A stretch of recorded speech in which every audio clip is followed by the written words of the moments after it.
Regresamos aquí al Universo de la Noticia y luego damos la bienvenida a este trabajo a Rubicel Velázquez Mendoza, abogado, litigante, ciudadano de Tetela del Volcán, asesor del mal recordado Hernández Mendieta, Jorge Hernández Mendieta, ese amigo del Partido Acción Nacional que quedó a deber a varias personas, que defraudó a varias personas entendido de Cuautla, pero bueno, ese es otro asunto. Rubicel Velázquez, bienvenido, buen día. Buen día. ¿Cómo estás? Señor Luis Pablo. Bien, Rubicel, cuéntanos en resumen cómo se inicia este conflicto y en qué parte de este problema estamos. Señor Luis Pablo, pues yo quisiera decirle a la audiencia, primero que nada, que tu servidor, orgullosamente tetelense, abogado, litigante, me dedico a la vigilancia. Únicamente se me tomó mi comparecencia como un ciudadano a petición de los comunales y a un grupo organizado de ciudadanos, entre ellos compañeros que también están contigo. Y nuestra misión fue asesorarles respecto de la situación del conflicto de bienes que existe entre los bienes comunales de Tetela del Volcán, bienes ejidales de San Miguel Huepalcalco y la comunidad hermana de Villar. Tu servidor, cuando en su momento tuve la oportunidad de ser asesor del ayuntamiento, tuve acceso al expediente agrario para apoyar a los comisariados de bienes comunales en turno y conocía el asunto de campo.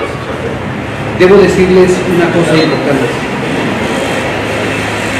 El gobierno del Estado trata de engañar a la ciudadanía diciéndole que si no aceptaban la consulta ciudadana, donde conforme a las sentencias de los tribunales de Tetela del Volcán ya había perdido, ellos entrarían ahí, el ejército y la policía estaría ejecutando esa orden para despojar. Esa es la gran mentira de fondo del asunto. Esa fue una sentencia declarativa que nunca tiene una ejecución, no marca una ejecución. ¿Qué tiempo tiene esa sentencia? Fue dictada en el año 2006. Se fueron los tribunales de circuito, se fue a la Suprema Corte y en efecto se decreta como ganadores de ese juicio la comunidad de Guayapa y San Miguel Huepalcalco. Sin en cambio la posición, el poderío de derecho lo que es Tetela del Volcán. Y esto es algo como muy práctico, le decía a la comunidad, puedes tener una concesión, pero si tú tienes la posesión, definitivamente no hay manera de cómo ejecutarla. Más en cambio el gobierno del Estado, en conjunto el gobierno municipal, que aunque después decía el presidente que mal usaron sus logotipos, ¿sí? Queda con el argumento, y junto con los comisarios comunales encabezan la estrategia para querer consumar y entregar la posesión a través de un consentimiento engañado en una consulta pública. Y ya lo sabemos que no es la primera ocasión que lo hacen. Lo hicieron en Tepoztlán, lo hicieron en Huesca, pero en Tetela del Volcán no vamos a entregarles las cosas que le corresponden al pueblo. Porque este tema, y debo puntualizarlo, ya no es un tema de comuneros, es un tema de habitantes de Tetela del Volcán. Porque si los comuneros perdieron lo que tenían que haber defendido desde que son los inicios de nuestro pueblo, los que somos ciudadanos tenemos derecho a ello. Y hemos tenido la posición siempre. Más de 600 familias viven directamente también del monte. No todos tenemos acceso a un tanque de gas, todo. La gente de ahí ocupa la leña, vive del monte. No es una tala como ellos lo hacen ver. La gente mismo cuida también del bosque. En ese sentido, tu servidor, a brindarle la asesoría, les dijimos que no estamos en contra de que se lleve a cabo un área natural protegida, pero que ésta sea eficiente y que ésta sea con ese objetivo de resguardar, no con una estrategia legal para que a través del engaño ya entonces el gobierno del Estado pasa a ser dueño y entonces ya siendo con el poderío y con el consentimiento del pueblo engañado, entregue esas tierras a nosotros. O sea, era una falacia. Este era un engaño. Un intermediario, las tengo yo y después te las entrego a ti. Exactamente, ¿no? Entonces, en ese sentido, cuando nosotros nos percatamos de eso, como ciudadanos simples, organizados, lo que hicimos fue pedirle a comisarías comunales que por favor avisara al gobierno del Estado que no había las condiciones de información. Se firma el acta el día 27 de agosto, el comisariado lo incumple, él se va y platica con los demás organizadores y continúan en la estrategia, tan a la punto, y te lo digo sinceramente, te lo estoy diciendo en viva voz. A mí junto con las gentes, porque andábamos resguardados con 10 carritos, carcachas a lo mejor, la mía, estábamos perifoneando. Cuando terminamos de perifonear para invitar a la gente, para informarles, nos ofrecieron de 400,000 pesos por familia. Y si le parábamos esto. ¿Quién les ofreció? ¿Quién les ofreció? Digo, hay que poner nombres y ya pues, ¿no? Se llama Rolando Mendoza, uno de los muchachos que andaba perifoneando, enviado obviamente por el señor Inés y los señores los Martínez, que les llamen allá, que eran los que andaban con una camioneta con un sonido muy fuerte perifoneando, y nos dicen eso, ¿no? Entonces la gente pues más de nada se dice, ¿cómo que estamos hablando de interés económico? No sabíamos de fondo. Sin en cambio llegamos a la asamblea. Ofrecen 400,000 a cuántas familias, supuestamente. Éramos 10 familias, estábamos ahí. 4 millones de pesos. Ok. En ese momento continuamos invitando a la población. Les soy franco, la asamblea del día 30 no llegaron más que 700 gentes. Sin en cambio, ante el arrebato que el gobierno del Estado y los demás organizadores pensaban hacer de nuestros montes, porque de ahí hay aguas, de ahí hay árboles que valen hasta 50,000 pesos cada árbol, es una riqueza increíble. Convocamos y dijimos en la asamblea que ante el incumplimiento del comisariado se desconocía y que al otro día, si el gobierno del Estado pretendía a través de la coacción llevar a cabo la consulta, estaríamos convocando al pueblo. Llegamos y hay 30 patrullas, sitiaron todo el primer cuadro, ¿sí? Yo le pido directamente al director de Seguridad Pública que por favor informe a sus superiores que no hay condiciones y que evite un confrontamiento en la comunidad. ¿Eso fue qué día? El día 31, domingo. Y él dice que no le importa, que ya hay órdenes, que se van a cumplir. Llega un notario público, llega gente del gobierno del Estado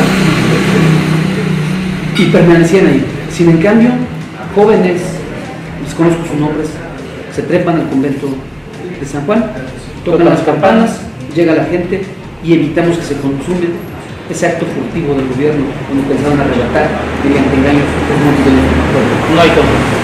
Hay una consulta donde las únicas familias del presidente, algunos del presidente municipal, de algunos grupos muy cercanos a él y del señor Inés Martínez, son los únicos que votan. Don Inés Martínez pertenece a una comunidad que llaman Xochitán. Él no tiene nada que hacer en la de votar. La de votar con las decisiones como parecer a mí. Sin en cambio, a partir de ahí sucede que nosotros, les soy bien franco, nosotros tenemos que hablar con la gente de manera correcta. Nunca hubo una sola agresión, porque somos gente educada, porque lo único que queremos defender y queremos hablar las cosas con la razón. Pero sucede que se retiran, nunca golpearon a nadie, ellos se fueron hasta las 5 de la tarde, entre discursos y todo se fueron, nunca se tocó a nadie. Después de eso, el presidente del Consejo de Diputaciones Comunales convoca a algunos de los que estuvimos ahí en la asamblea a la casa comunal para checar la situación de la institución de conciliaciones comunales. Su servidor ya no pudo estar acompañándonos porque tenía yo cuestiones personales que atender. Mas el Ricardo los denuncian penalmente por despojo y robo agravado. ¿Quién los denuncia? El presidente del Comisario de Bienes Comunales. ¿A quiénes denuncia? A su servidor, a Rogelio y a 15 personas más, no recuerdo ahorita su nombre. Sin en cambio, hasta la fecha tenemos conocimiento que por las influencias del dinero y de poder que dicen tener los señores, ya llevan 2 ocasiones que vienen a visitar la acción penal y el juez de control se les ha negado. ¿Por qué? Porque no ¿Ya libraron la orden de aprehensión? la solicitaron al juez de control. No la libran. No la libraron. Están en eso. Así en cambio, Pero eso es echarle más lumbre al fuego, ¿no? su estrategia es Giselle Velázquez, un ciudadano voz junto con Petronila y más compañeros, voz de la ignorancia que tenía la gente de la consulta y del fondo, deben de estar en la cárcel y con eso se acaba. Esa es la consigna. Es lo que creen ellos. Ellos ¿De cuándo que la consigna. Sin en cambio, su servidor tiene el respaldo de la barra de abogados. Yo ayer me reuní con la licenciada Araceli Bautista. Ella hizo un comunicado al fiscal del Estado y le pidió que la justicia se ponga, que la procuración, que la justicia se ponga en estricto derecho, que no se haga mal uso, para que no únicamente sea para reprender o generar presos políticos. Entonces, Creemos en el respaldo. En esta semana esperamos reunirnos con el fiscal y esperamos que no se dejen engañar, ni se dejen coaccionar por intereses de dinero. ¿A ti no te ha amenazado públicamente la licenciada Guadalupe Ramírez? No, a mí me amenazó el señor Inés. Inés. No, el señor Inés, el de Xochicalco. Él me amenazó, pero yo le dije que a él lo hacía responsable de lo que le sucediera a mi familia. Muy bien, bien. Dice el presidente municipal, su síndico, los regidores, dice, es que Rubicé Velázquez Mendoza anda ya en campaña, quiere ser presidente municipal, y eso es lo que está atrás de este conflicto. Una campaña en voz del poder. ¿Vas por la presidencia municipal de Tlalpan? No es mi intención, no es mi intención. Lo único que su servidor hizo fue acudir al llamado de un grupo de comuneros y de la comunidad para informarles. Ellos tratan de transgiversar información, agrediendo a mi persona, utilizando medios de comunicación, específicamente el señor Armando Basaldúa, que me ha retado a estar en su estación de radio, llamándome delincuente, cuando hasta la fecha, yo que sepa, no tengo un antecedente penal. Sin en cambio, su estrategia de ellos, creo que ellos sí están preocupados que pelearse con el pueblo, su candidatura de presidente municipal esté en riesgo. A diputado. Por el momento yo te puedo decir, por el día de hoy, que su servidor está cumpliendo el compromiso que pueblo no tiene. Nada más, apoyarles con la asesoría jurídica y con invitar a la gente para informar. Profesor, ya hablando de temas legales, si el presidente de bienes comunales no quiere, licenciado Mendoza no quiere convocar a una asamblea, que la ley también establece otros medios para que la asamblea sea legal, ¿qué están haciendo para convocar a una asamblea legal ustedes? Nos entrevistamos con el delegado de la Procuraduría Agraria, perdón, con el residente de la Procuraduría Agraria. Visitador agrario. Sí. El procedimiento legal, conforme al artículo 24, 25 y 40 de la ley agraria, primero que nada, no puede uno pasarse sin la notificación legal a la Procuraduría, al presidente del Comisario de Bienes Comunales, donde él se le notifica por 20 comuneros que convoca asamblea para su destitución. ¿Ya se convocó? ¿Ya se le notificó? El señor sale escondiendo como un delincuente. Cuando se le llega la notificación, que primero le pedimos apoyo al síndico, se esconde, no quiere recibirla. Entonces ahorita vamos a tener que ocupar otros medios para... ¿Es un edicto, algo público ahí? Necesitamos su firma y su huella de él, de recibido, de que se le solicitó la convocatoria. Si no lo hace, entonces hasta ese momento el señor Rogelio, presidente del Consejo de Vigilancia, puede convocar a él. Y si don Rogelio no convoca, entonces sí la Procuraduría Agraria tendría que hacerlo. Es un procedimiento legal, claro, donde ellos, ahorita les debo decir una cosa, señor Crescenciano, a diferencia de su servidor, que está siendo amenazado, que están queriendo prender, el señor en su casa todo el tiempo está resguardado por dos patrullas de la Policía Municipal, ¿sí?, para que no podamos tener acceso a él. Entonces, estamos en ese trámite, creo que de una u otra manera lo vamos a lograr, y lo correcto sería que él, por vergüenza o por dignidad, de una vez por todas, decidiera él mismo convocar. Porque desde el día que fuimos a la Procuraduría Agraria nos dijeron hay comisariados que tienen problemas y que lo que ellos mismos hacen es convocar. Y si en la asamblea ganan, que se queden, sino que se vayan. Si en el cambio, esa es la situación. Si no pasa ninguna de estas dos cosas, ¿cuál es el plan B o C? Quisiera yo reservar un poquito esa información porque es una información que tenemos que ver el trámite legal, pero lo vamos a hacer. Muy bien. Tiene una próxima manera y lo vamos a hacer. Ok. Rubicé Velázquez Mendoza, abogado ciudadano de este grupo de defensores del bosque y la tierra de Tlalpan, ¿algo más que necesita agregar? Pues yo quisiera agregar que el presidente municipal, su gente misma, nos informa de la denuncia penal por motivo, por haber esperado a él casi 20 horas, en una manera arrogante, con un pueblo de 2.000 gentes que, por cierto, tenemos las firmas para solicitar una auditoría especial. Yo le invito al presidente municipal que en base del diálogo siga evitándose más problemas. Que esa denuncia, donde me culpa exclusivamente a mí, de que yo cerré caminos, de que yo convoqué, de que yo estoy en contra de ellos, yo no lo hice. Es el pueblo. Y si él se quiere pelear con el pueblo y él me quiere ver en la cárcel, no hay problema, no le tengo miedo a la cárcel.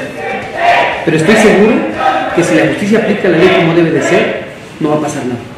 Muy bien. Pero sí le decimos al presidente municipal que si él no cumple los acuerdos y si continúa en esa estrategia, Ahorita es don Chencho que se va a ir, y en su momento el que se va a ir conforme a la solicitud que se haga al Congreso va a ser él. Muy bien, bueno, pues ahí está dicho todo. Y bueno, es Rubicel Velázquez Mendoza, abogado ciudadano de Tierra del Volcán. Vamos a una pausa, regresamos con más aquí al Universo de Noticias.